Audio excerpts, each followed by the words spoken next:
വിശ്വാസം മൂലം മോശയെ അവൻ ജനിച്ചപ്പോൾ മാതാപിതാക്കന്മാർ 3 മാസത്തേക്ക് ഒളിച്ചു വെച്ചു.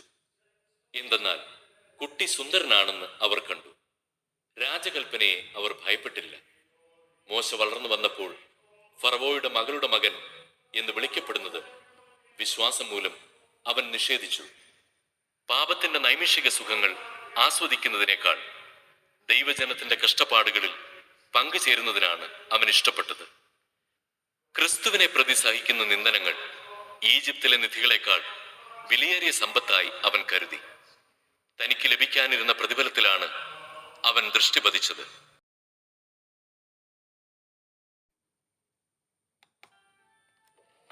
യേശു അവിടെ നിന്ന് നടന്നു നീങ്ങവേ മത്തായി എന്നൊരാൾ ചുങ്കസ്ഥലത്ത് ഇരിക്കുന്നത് കണ്ടു. യേശു അവനോട് പറഞ്ഞു, എന്നെ അനുഗമിക്കൂ. അവൻ എഴുന്നേറ്റ് യേശുവിനെ അനുഗമിച്ചു. യേശു അവന്റെ ഭവനത്തിൽ ഭക്ഷണത്തിനിരുന്നപ്പോൾ അനേകം ചുങ്കക്കാരും പാപികളും വന്ന് അവനോടും ശിഷ്യന്മാരോടും കൂടെ ഭക്ഷണത്തിനിരുന്നു. ഫരിസയർ ഇത് കണ്ട് ശിഷ്യന്മാരോട് ചോദിച്ചു, നിങ്ങളുടെ ഗുരു ചുങ്കക്കാരോടും പാപികളോടും കൂടെ ഭക്ഷിക്കുന്നത് എന്തുകൊണ്ട്? ഇത് കേട്ട് അവൻ പറഞ്ഞു, ആരോഗ്യമുള്ളവർക്കല്ല, രോഗികൾക്കാണ് വൈദ്യനെ കൊണ്ട് ആവശ്യം.